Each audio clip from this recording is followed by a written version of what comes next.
próxima sesión, que es una sesión sumamente interesante en idioma portugués, pero de verdad creo que vale muchísimo la pena escucharla. Como les decía hace algunos minutos, para quienes no hablamos portugués, creo que lo podemos entender en su mayor parte y creo que será muy interesante escuchar esta presentación por parte de César School de Brasil, todos ellos muy jóvenes.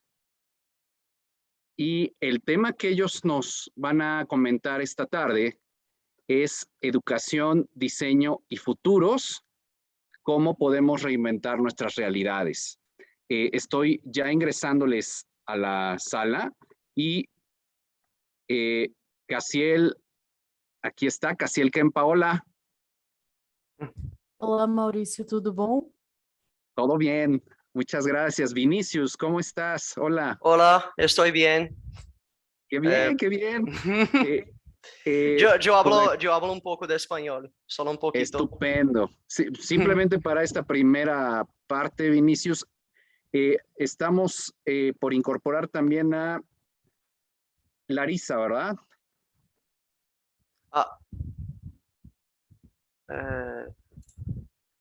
Não, essa primeira apresentação sou apenas eu e Cassiel. ¿Ustedes dos únicamente? Isso. Bueno, y bueno, por aquí voy viendo a quienes más incorporamos, pues. Vinicius, Cassiel, bem-vindo. Adelante. Ok, eu vou compartilhar a tela da apresentação.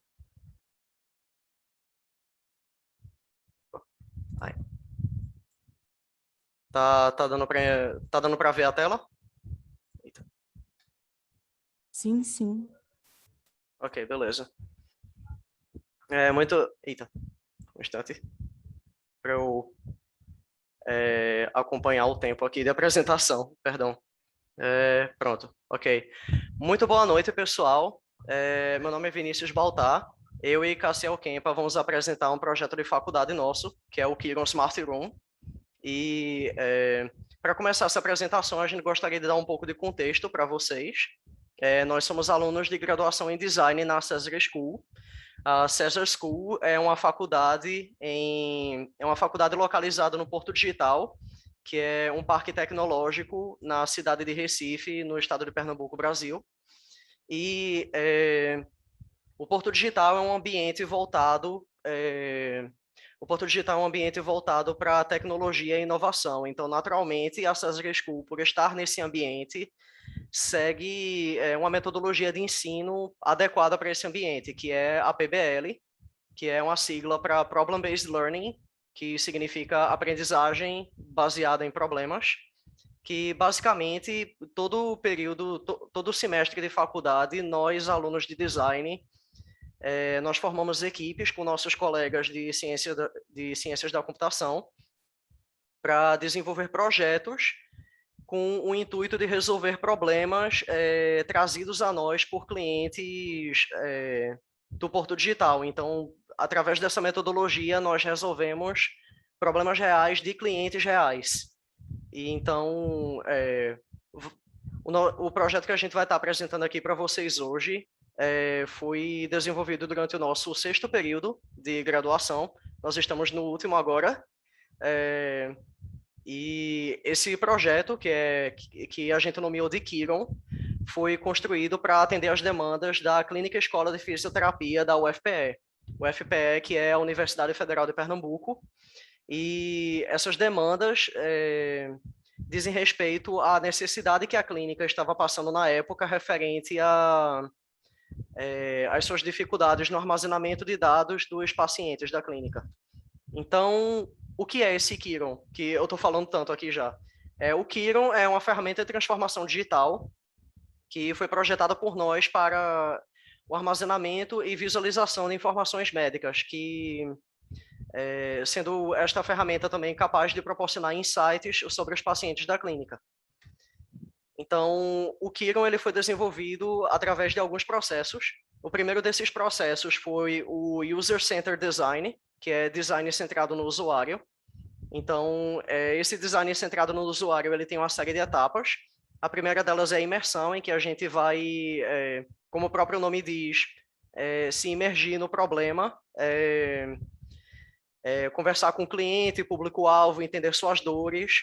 Em seguida, a gente passa para a pesquisa, em que a gente vai procurar soluções existentes no mercado, passar pelo benchmarking. Em seguida, a ideação, em que a gente vai começar a pensar em possíveis soluções para o problema específico do nosso cliente.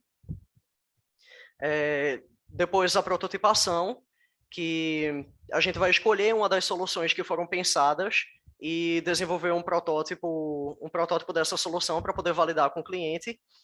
E, por fim, a fase final desse processo é a validação conceitual, que é justamente a validação. A gente vai realizar testes e validar se a nossa solução realmente atende às demandas do cliente. E como resultado aqui nesse slide, vocês podem ver algumas das features que foram incorporadas na nossa solução, como armazenamento de dados, filtragem de dados, geração de gráficos customizáveis, registros individuais dos pacientes. Então, e aqui nesse slide seguinte, vocês podem ver nesse GIF a ferramenta em funcionamento. Eu vou deixar rodando um pouquinho para vocês verem o protótipo que a gente fez. E Kempa, agora é contigo. Pessoal, boa noite. Então, esse projeto, como o Vinícius falou, a primeira etapa foi o processo de entende onde a gente está hoje. A gente... Opa, deu um instável aqui, vocês conseguem me ouvir direitinho? Tá dando para ouvir sim, Kempa, pode continuar. Massa. A gente entende onde a gente está hoje, mas a gente quer saber para onde a gente vai no futuro, né? E como a gente tem essa percepção da saúde como sendo algo muitas vezes central, um pilar da nossa sociedade e da nossa vida humana, é importante que a gente possa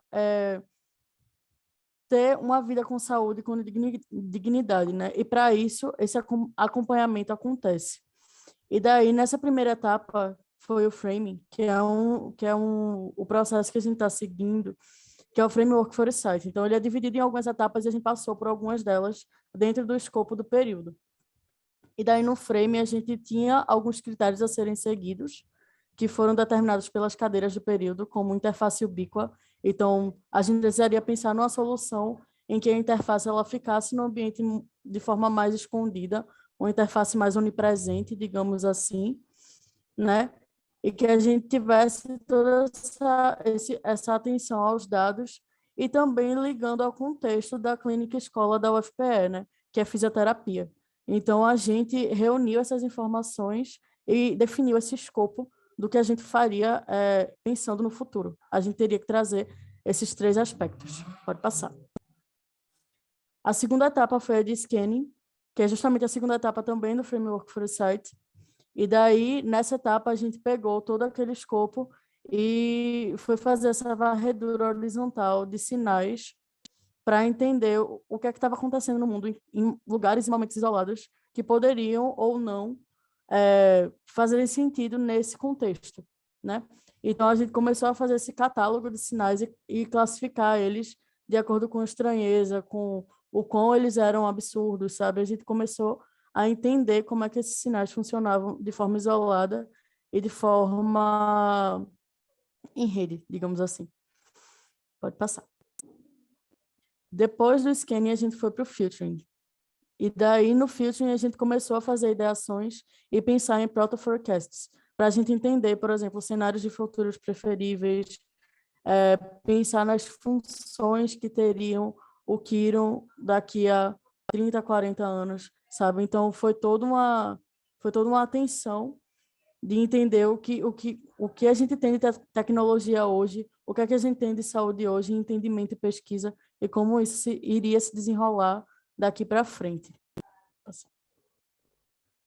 Então, esses foram 3 proto-forecasts que a gente pegou e que a gente achou que fazia muito sentido dentro da nossa pesquisa, dentro do Kiron, que são na internet de trabalhos e pesquisas, tanto de teses, dissertações, também testes que pessoas da área de tecnologia estavam fazendo para entender o funcionamento, por exemplo, da tecnologia em relação a monitoramento de gestos humanos, também a entender como a gente poderia detectar outros objetos, entender essa diferença, sabe? Poder fazer esse mapeamento do que estava ao redor, do que estava na gente, e trazer também esse aspecto de ubiquidade, né? Que era critério nosso e fundamental dentro do que a gente estava querendo desenvolver, que era justamente uma solução em que o fisioterapeuta que está acompanhando aquele paciente, ele não precise se preocupar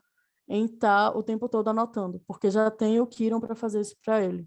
Então, ele pode ter uma consulta com mais empatia, com mais envolvimento com o paciente, e entender, além do setor físico, né, e psíquico, também tem uma noção emocional, tem uma noção de contexto social daquela pessoa que está ali para receber aquele atendimento. Pode passar. Então, a partir disso, a gente conseguiu pensar no que a gente queria que o Kiron tivesse. Então, o Kiron, a grosso modo, ele é uma sala coberta de sensores, né? E daí esses sensores são de movimento, temperatura, tem várias câmeras, né? Áudio, tem toda uma estrutura para que ele funcione dentro de uma sala. Imagine, né? Um consultório de fisioterapia, e daí as pessoas estão ali dentro, estão tendo um acompanhamento, e todos aqueles dados estão passando, estão sendo avaliados e estão sendo mapeados para criar um perfil daquele paciente. Depois do filtering, a gente foi para o visioning, que foi entender quais seriam as consequências dessas features do Kiron, quais seriam os prováveis acontecimentos que estariam ao redor dessa solução, né? E daí a gente pensou em algumas. Esse aqui foi um retrato aproximado que a gente usou para apresentar, né? A gente se reuniu com várias pessoas e começou a passar, a perguntar: olha, se essa solução existisse, quais vocês acham que seriam as consequências disso? E a gente tem algumas coisas como processo eficiente, desumanizar o tratamento, sabe? Uma completa distância, dados do paciente aumentam o preço do plano, sabe? E daí a gente começou a pensar em possíveis consequências, tanto positivas quanto negativas, dentro dessa solução, para entender em qual arquétipo essa solução estaria, né? Os arquétipos de futuro, pensando no contexto de Jim Dayton, né? Da Faculdade do Havaí. E daí a gente entendeu que que o Kiron ele estaria, pode passar o slide, no arquétipo de crescimento. Porque justamente, apesar de ter algumas consequências negativas, ele traz todo um valor ao tratamento médico, né? Querendo ou não, é uma evolução no campo da saúde e no campo da tecnologia, porque com mais dados, com mais acompanhamento, com mais processos que envolvem esse monitoramento do corpo humano, a gente tem como evoluir tanto nas ciências médicas, nas ciências da saúde, quanto também tecnologicamente, né? De atribuir essas mesmas funções, essas mesmas tecnologias em outros contextos. Pode passar. A partir disso, desse entendimento e desse cenário, a gente começou a pensar no artefato de futuro e na definição dos kits. Os kits foram os kits do Kiron. A gente entendeu que o Kiron ele não ia surgir do nada num consultório médico, então ele precisaria existir de forma que as pessoas pudessem instalar ele, né? E daí a gente imaginou 3 kits. O kit default, que ele dá um feedback de visualização, ele tem uma predição e certa eficácia no diagnóstico, e, novamente, ele tem aquela assistência, né, médica e também inteligência artificial.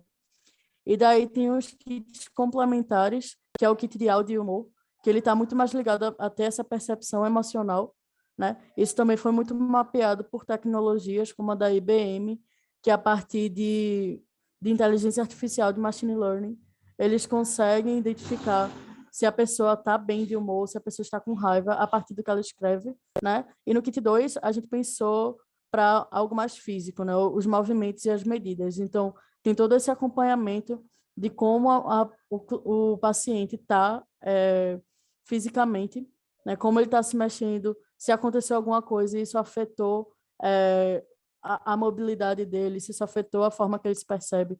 Enfim, a gente determinou esses kits para trazer isso um pouco mais para próximo das pessoas que iam serem apresentadas, né, ao Kiron. Pode passar. E essa visão do futuro, e aqui a gente vê a concretização dessa visão do futuro, que é o Kiron como Smart Room. Ele funcionaria como Smart Room, tendo todas essas funções para aprimorar a coleta e armazenamento de informações e a aquisição de insights sobre o estado do paciente e, consequentemente, melhorando o tratamento também.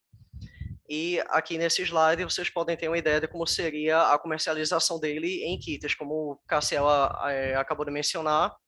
Ele seria comercializado em kits que poderiam ser utilizados ou individualmente ou em conjunto para suprir as necessidades da clínica que fosse utilizar o Kiron. Essa é a nossa equipe que está apresentando aqui hoje, eu e o Cassiel, e é isso. Muito obrigado. Muito obrigada, pessoal. Alguma dúvida?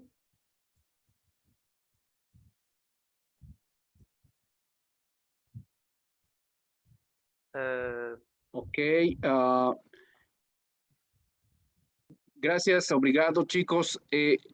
Entiendo, va a presentar, hay otra presentación, ¿cierto? Certo. ¿Quieren empezar con ella? Uhum. Adelante. Agora é Isabela e Paula que vão apresentar. Adelante, por favor. Sí. Uhum.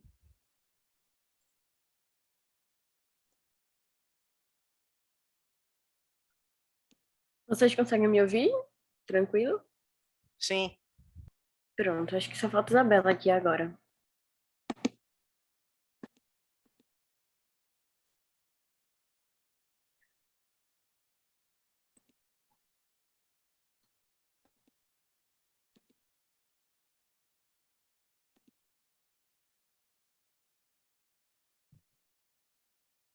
Alguém consegue puxar a Bela pra cá?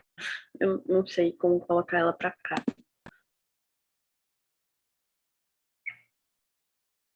Isa ainda está fora da sala? Não, ela tá dentro, ela Eu tô só aqui não tá na sala aparecendo. já, Tá? Ok, moça. mas eu Pronto. ainda não tenho permissão. Para compartilhar a tela, né?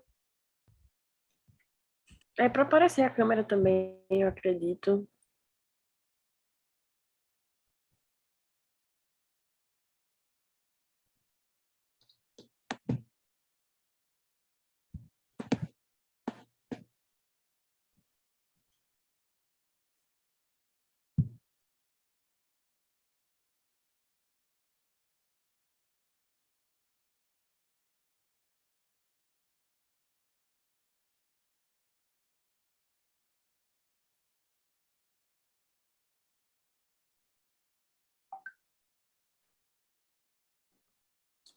Oi, gente, cheguei.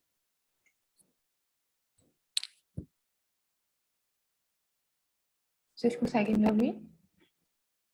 Sim, Sim. Conseguimos. Bem-vinda, Bela. Obrigada. só um minuto. Aí foi. Eu vou colocar aqui.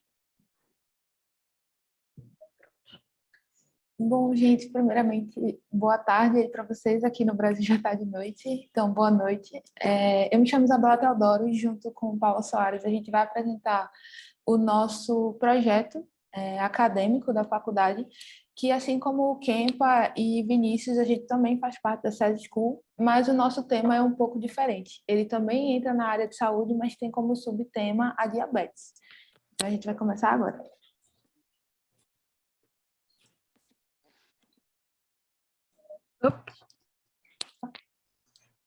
Bom, primeiramente, a gente precisa entender primeiro o que é a diabetes, né? A diabetes ela é uma doença causada pela produção insuficiente ou então a má absorção da insulina, que por sua vez a insulina é o hormônio que regula a glicose no sangue e garante energia para os organismos.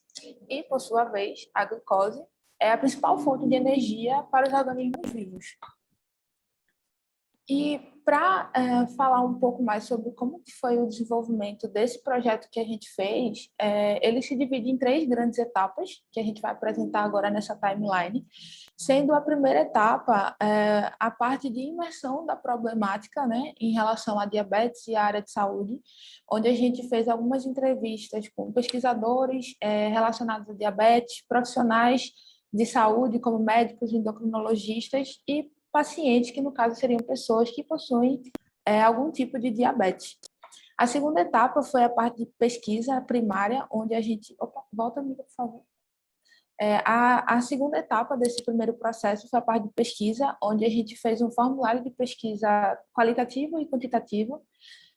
Passamos para a parte de priorização, onde foram aplicadas algumas técnicas de seleção de problemas a partir da análise dessa pesquisa quantitativa que a gente fez. E, por fim, um estudo Foresight para analisar sinais fortes e fracos em relação à diabetes e à área de saúde no futuro.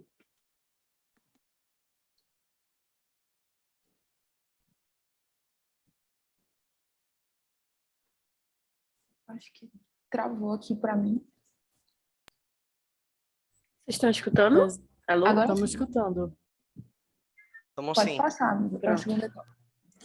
Tá Bom, na segunda já. A segunda Foi? Foi etapa agora. desse processo foi a definição do problema. A gente precisava fazer uma reflexão sobre o escopo inteiro do projeto e, em relação a isso, criar uma frase-problema para que norteasse o projeto, seguindo para a criação das personas, onde foram definidos o público-alvo do nosso projeto e também da solução que foi criada, e o perfil dessas pessoas que utilizariam o protótipo do projeto da gente.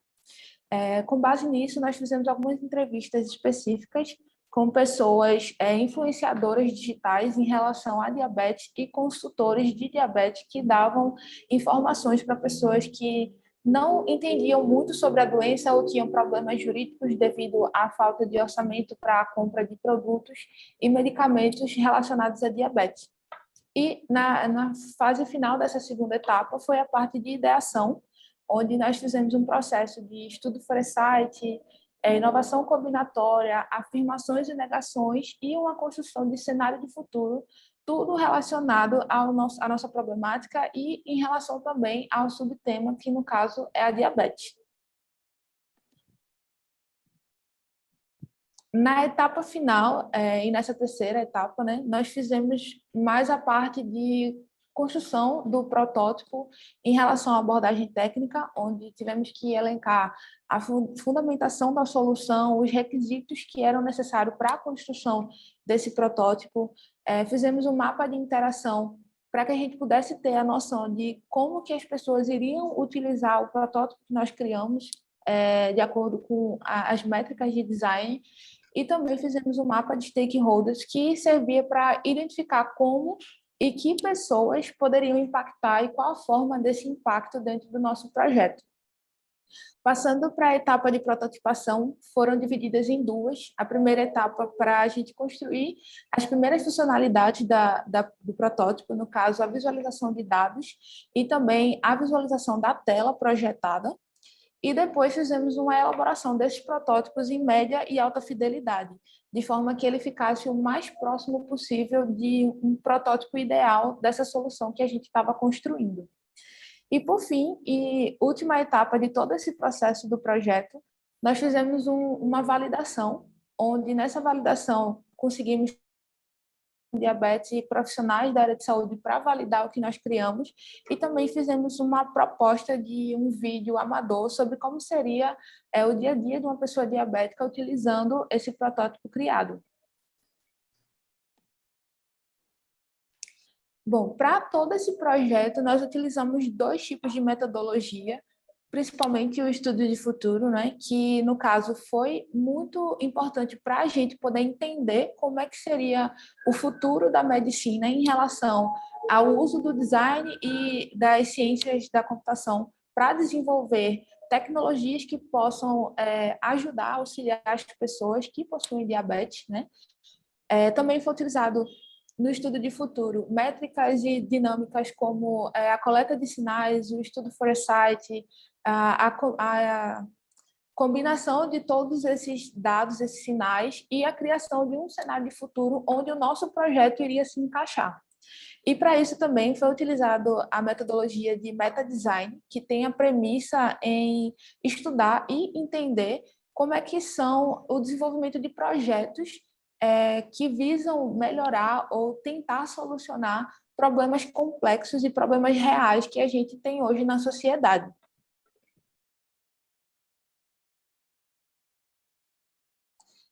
E com base nessas metodologias, a gente definiu qual seria a nossa frase problema, né? E ela ficou definida como podemos manter um monitoramento preciso e contínuo da glicemia em pacientes diabéticos no cenário de futuro do ano de 2030. E aí, para isso, a gente criou perfis de personas que seriam o nosso público-alvo e seriam as pessoas que iriam utilizar esse protótipo, e dividimos em 2 tipos de persona. A primeira persona, por exemplo, seria a Júlia Garcia. Ela é uma mulher de 40 anos que trabalha, tem uma vida de exercícios físicos ativa, sempre está monitorando a sua condição da diabetes, e ela tem a diabetes do tipo 1, que é a diabetes que tem uma deficiência na insulina em ser produzida pelo corpo.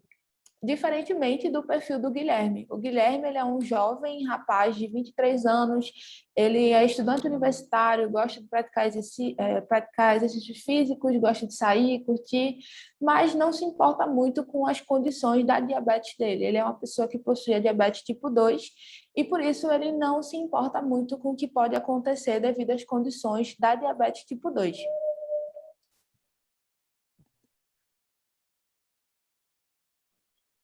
Pronto. E como minha amiga Isabela estava explicando para vocês todo o início do projeto da gente, a gente chegou numa etapa muito importante de todo esse insumo de conhecimento, que foi a etapa de ideação.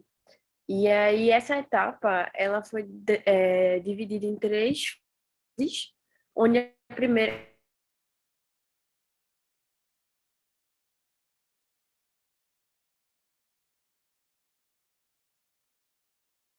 ficou não mudando em relação a um acompanhamento de sinais vitais, em relação à telemedicina também, e toda essa logística que ainda não está tão alto nível de tecnologia.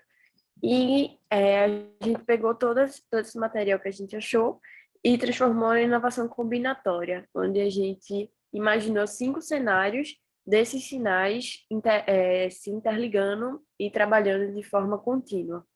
Através desses 5 cenários, a gente fez uma geração e seleção de o que é que a gente poderia focar melhor, através de um brainstorm de quais insights que a gente teve com essas inovações combinatórias, com toda essa busca de sinais de futuro que a gente estava tendo.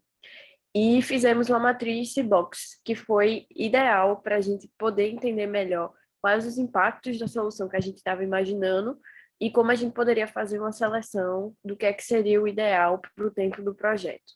Com isso, a gente escolheu 2 ideias, onde a gente teve que passar por a terceira etapa, que foi um critério de desempate, para analisar melhor qual seria a logística do nosso produto final. A gente desenvolveu, então, uma pesquisa chamada Afirmações Negativas, onde a gente tentou, pelo menos, fazer 100 negativas e 100 afirmações sobre essas ideias que a gente teve. Por exemplo, é isso, é aquilo, para a gente conseguir conceituar melhor qual a tecnologia que a gente queria desenvolver.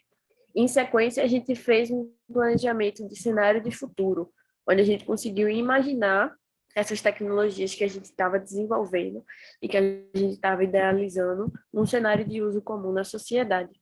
E aí, através desses cenários, a gente conseguiu visualizar a nossa hipótese de solução e focar especificamente em uma ideia.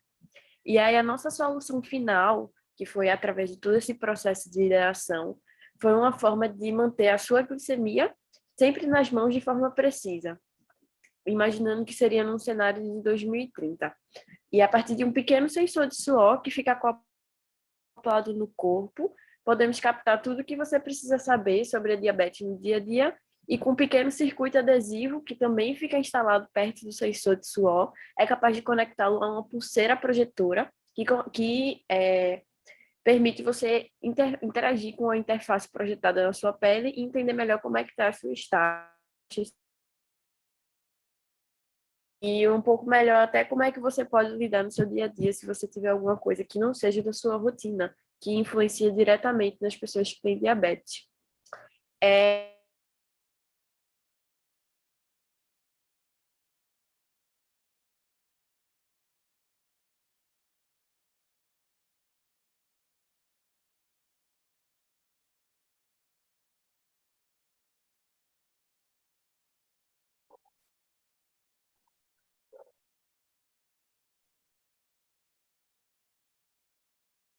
Parece que se cayó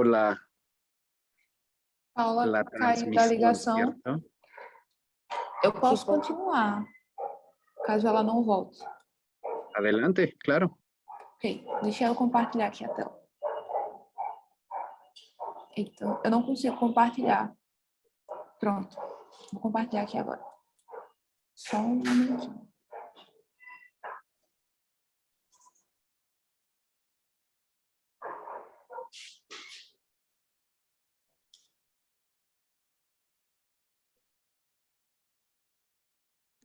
Vocês me escutam?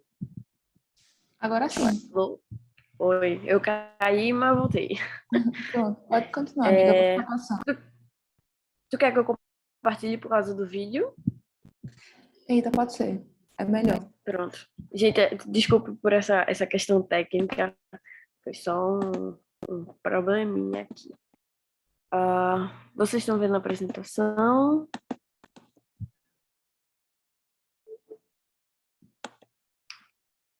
Pronto. Voltou ao normal? Voltou, Sim. né? Pronto.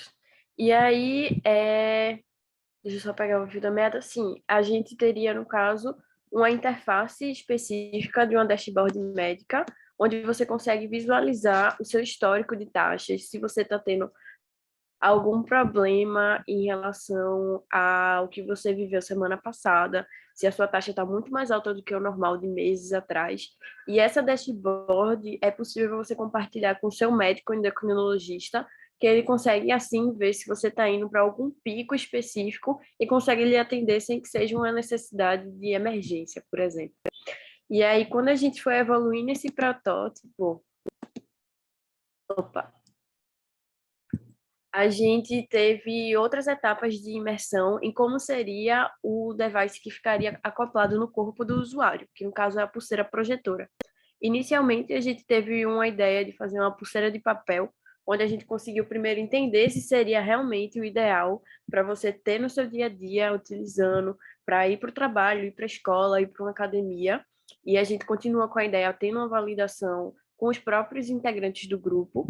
E aí, em sequência, a gente fez uma impressão 3D de como seria essa pulseira, entendendo que ela teria que ter uma ergonomia muito específica, porque existem diversos tamanhos de punho de várias pessoas.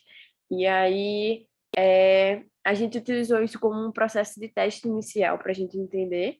E, em sequência, a gente desenvolveu um modelo 3D, que é esse terceiro aqui que vocês podem ver na parte superior, onde a gente acoplou, no caso, a interface que ficaria projetada, o sistema, o circuito adesivo que ficaria colado na sua pele e o sistema do sensor de suor, que aí teria, no caso, a coleta de dados para entender os seus sinais de glicemia. Para a gente conseguir aplicar isso como um uso contínuo das pessoas que a gente estava testando, que foram as pessoas que a gente entrevistou, até os próprios membros do grupo e alguns professores, a gente desenvolveu um filtro no Instagram em realidade aumentada, em AR, e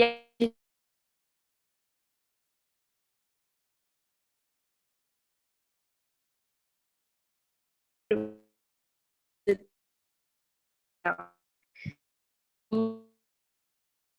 desenvolvi como referencial trabalho chamada Índias de análise Índia, que tem diabetes, em relação a toda a sua rotina, em toda a sua faixa etária, se elas têm algum problema além da diabetes, que também se agrava na rotina delas, e através desse exemplo de data de banco de dados, a gente fez uma análise exploratória de como a gente poderia coletar os sinais que a gente precisava através do nosso circuito elétrico e do nosso sensor de suor para melhorar cada vez mais a análise do bem-estar de uma pessoa com diabetes, que para evitar algum pico ou algum processo que fosse virar uma emergência. Essa daqui é uma dashboard que a gente projetou para ser similar ao do médico, onde você consegue analisar os seus picos altos e baixos de glicemia. O médico também tem acesso a isso, e aí você consegue tanto ver o histórico do paciente, como entender melhor quais são as rotinas que ele tem e o que é que ele pode se precaver para evitar uma emergência. Agora a gente vai ver rapidinho um vídeo case que a gente desenvolveu na estrutura de Mágico de Oz. No caso, ele é todo fake, vamos dizer assim. E aí é para entender um pouco melhor como é a rotina de uma pessoa que tem diabetes e estaria usando a nossa solução. Deixa eu colocar com qualidade mais baixinha para ver se carrega logo.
Deixa eu passar aqui. Pronto. A nossa equipe foi formada por 8 pessoas, sendo 5 designers e 3 desenvolvedores. E a gente desenvolveu esse projeto em torno de 5 meses, que foi o tempo do período da faculdade.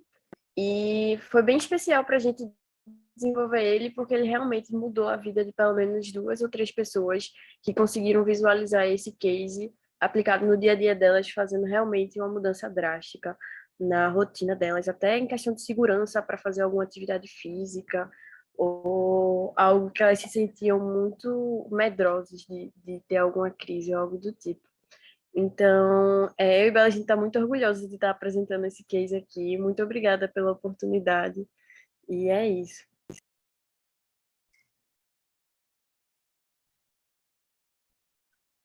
Deixa eu entrar.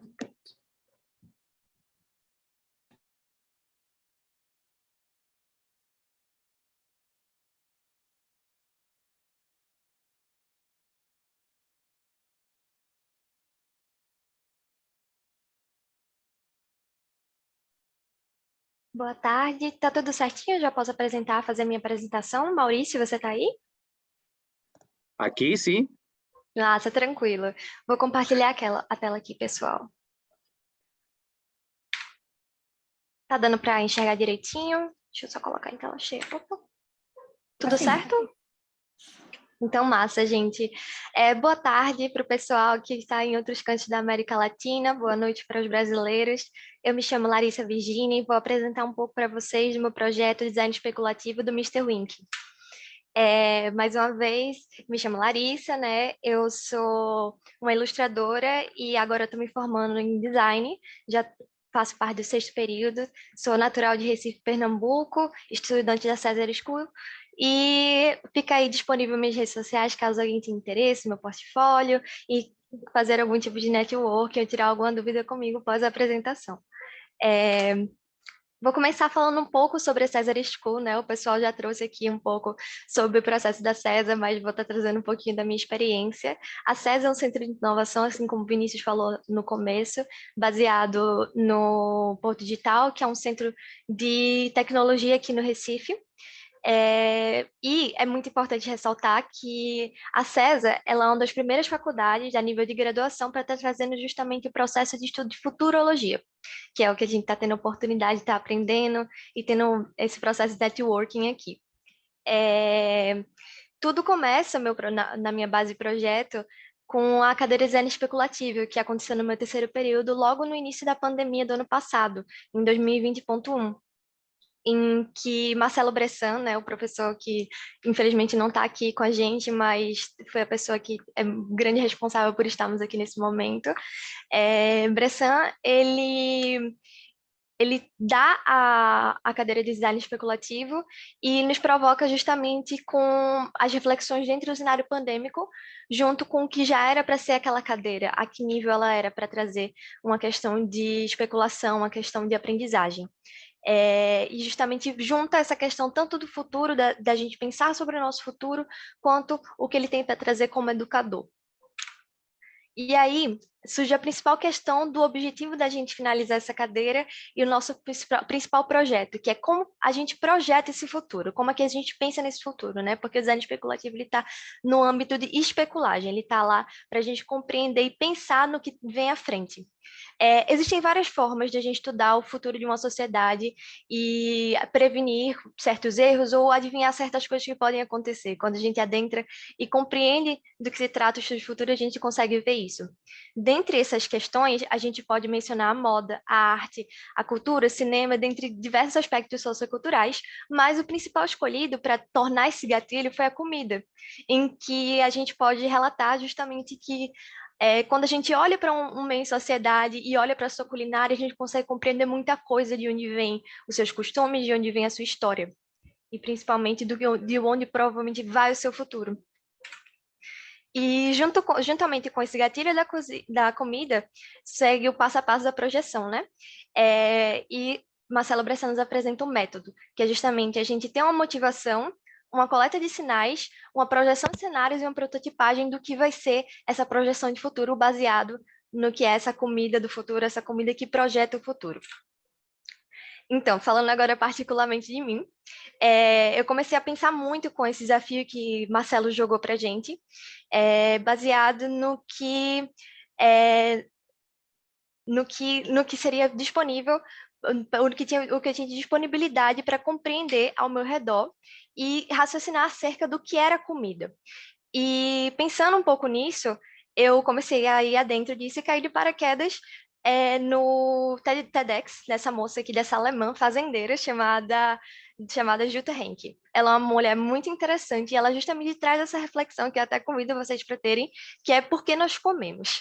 Porque a gente pensa no âmbito da comida que ela pode estar muito relacionada ao prazer, à sobrevivência, à necessidade, e sendo que a Jutta, ela justamente traz isso para a gente começar a pensar de onde vem esse aspecto de comer. E pensando justamente nisso, a Jutta, ela começa a mencionar como o significado de comer se tornou de acordo com os anos e principalmente com a ascensão do capitalismo e dentro da sociedade que a gente vem agora. E ela nos provoca a refletir bastante sobre o que tem sido os dias de hoje baseado nessa frenesi do comer por prazer ou nesses recursos que são gastados posteriormente, e ela traz até uma reflexão muito localizada aqui no Brasil, em que a soja ela é 80% consumida, inclusive matas aqui do Brasil são consumidas justamente para a produção da soja e 80% disso só vai para o gado, que é feito para a produção de carne. E a Juta, junto com essa reflexão, nos traz o ponto de que se a gente continuar comendo desse jeito, se a gente continuar consumindo dessa forma, a gente vai precisar do tamanho de 3 planetas para nos alimentar em 2050, que inclusive é o tema do nosso congresso, né, do Projeção de Futuro em 2050. Inclusive, está aí disponível o QR Code da Juta, no caso, o TEDx dela, caso alguém tenha interesse de assistir. Ups. Mas aí, pensando em solução, o que é que a Juta traz? Ela traz uma reflexão para a gente que nossa solução para que esse esgotamento não aconteça, para que o planeta Terra não sofra diante desses acontecimentos e nós possamos estar consumindo da mesma forma, estão baseadas em algo que existe há milhares de anos, que são justamente as algas e as moléculas.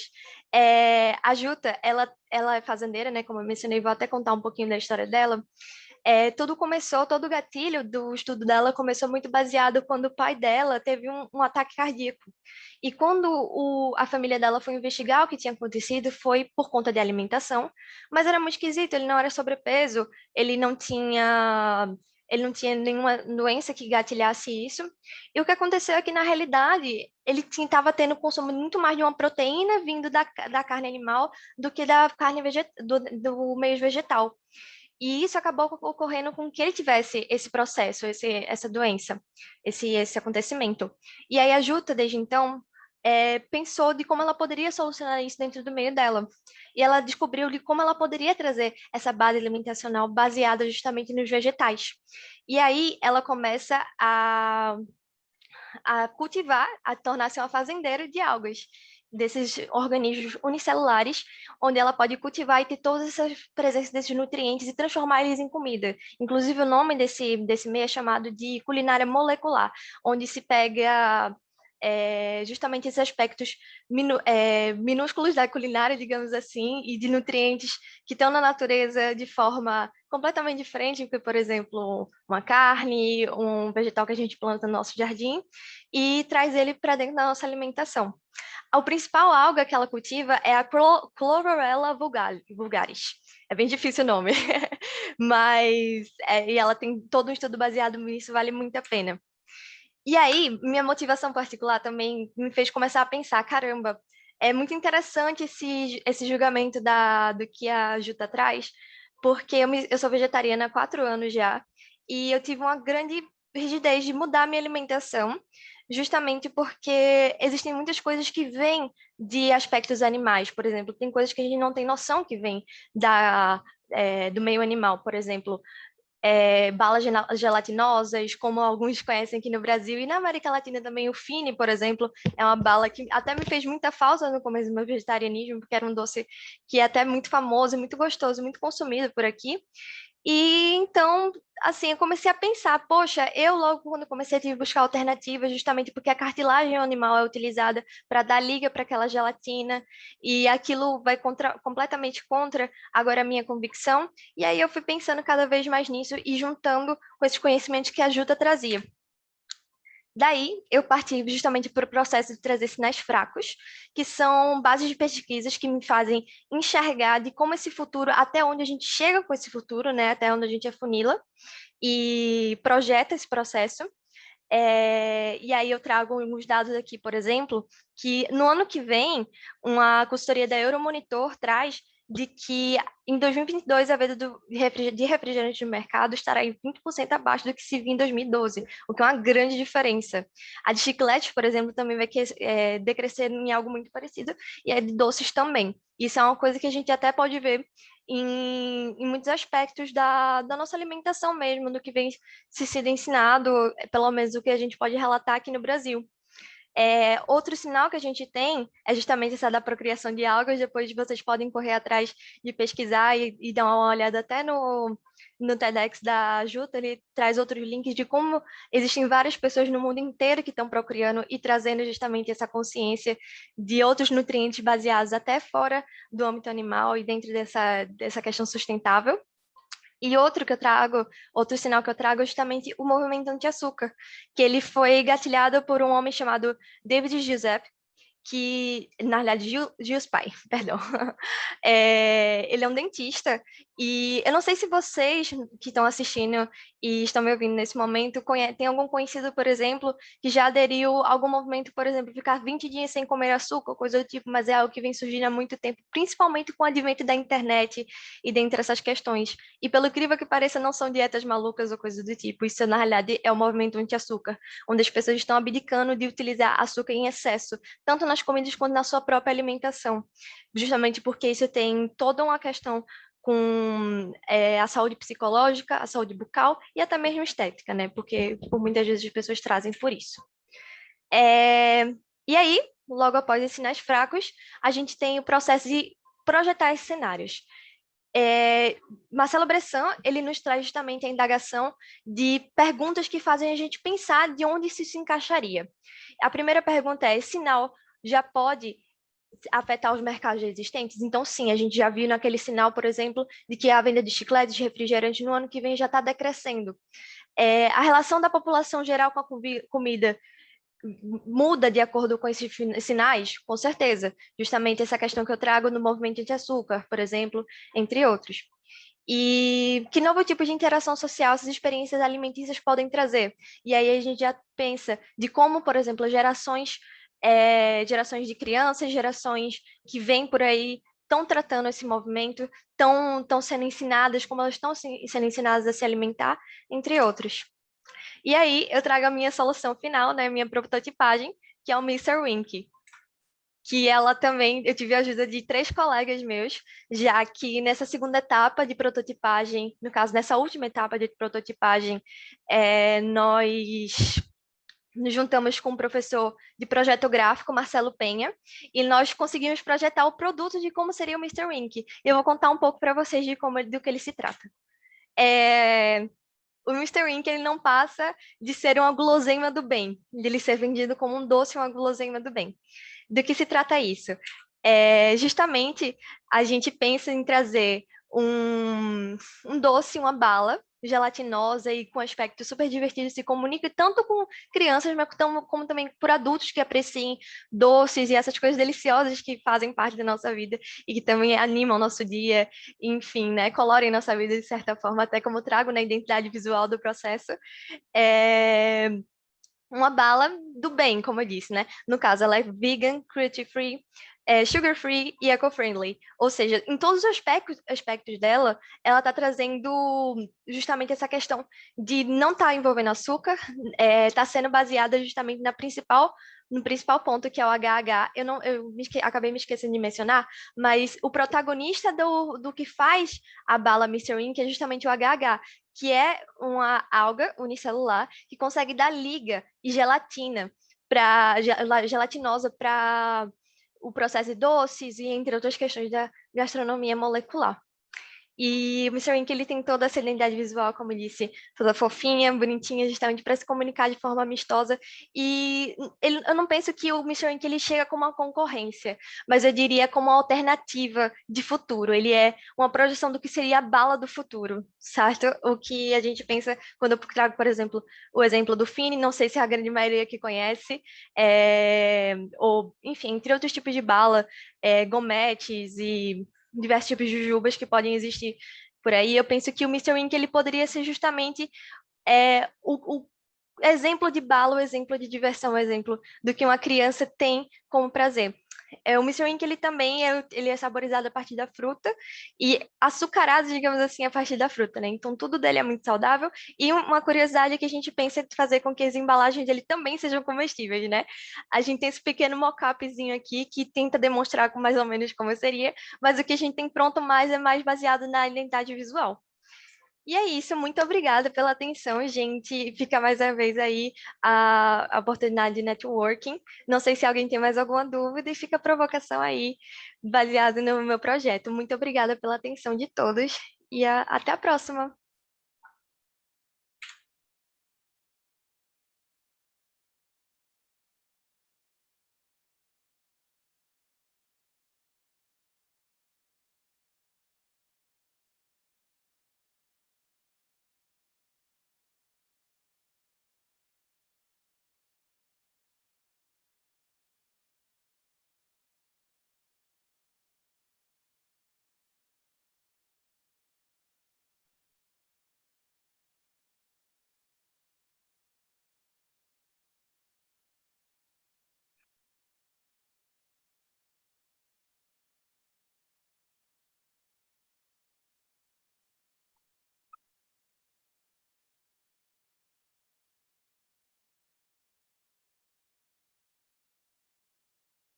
Hola, ¿me escuchan? Sí. Sí, Parece sí. que no me podían escuchar, discúlpenme, no, de verdad estoy impresionado, espero que me entiendan bien. Portugués, se los estaba diciendo por escrito, ya lo vieron, pero de verdad estoy impresionado con sus presentaciones, chicos, chicas, Opa, deixa eu muchísimas até parar. gracias, de verdad, ¿eh? Increíbles todas las presentaciones, creo además que, bueno, el evento justo de eso se trata, que ustedes tengan voz, que ustedes nos digan qué es lo que piensan, que nos hablen del futuro y de los futuros, cómo los contemplan. Creo que para todas y para todos los que estamos aquí ha sido bien valioso y bien bonito ver sus presentaciones. De verdad estoy bien emocionado, de verdad se los digo con toda franqueza, bien emocionado de ver sus presentaciones. Se los agradezco mucho. Díganle a Marcelo Bressan, por favor, que se lo agradecemos mucho igualmente, el que haya dado pie a que ustedes estuvieran aquí. Y aunque no hablo portugués, ya veo que nos entendemos perfecto. Ai, sim. Muchas gracias. Por favor, envíenos sus presentaciones. Un aplauso de veras grande para ustedes. Y les esperamos en próximos eventos para que podamos seguirles escuchando. De verdad, me encantaría que pudiéramos hacerlo nuevamente. Gracias y nos vemos en la próxima, chicas y chicos. Muchas gracias. Muito obrigada Muchas pela gracias. oportunidade. Muitas graças. Muito obrigada. Obrigada Muitas pela graças. Muito oportunidade. obrigada abraço pela do Brasil a oportunidade, todos. Maurício. Um abraço, gente. Chao, Chao, chao. Adeus. Buenas noches. Buenas noches. Vale. Buenas noches. Perdón, antes de que se me vayan, ¿alguien tiene algún comentario, alguna pregunta para los chicos? Sim. Por aquí, por el Zoom o en el Facebook. Bueno, en Facebook tienen varios comentarios, parabéns a todos.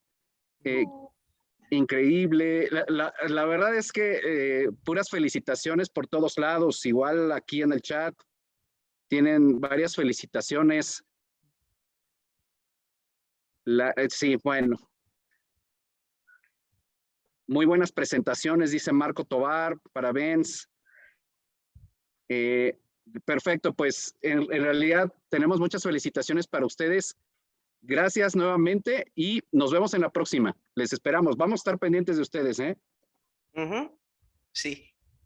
Muchas gracias. Adeus. Até mais, Obrigado. gente. Muito Tchau, obrigada. tchau. Adiós. Boa noite. Muchas gracias. Adiós. Buenas noches.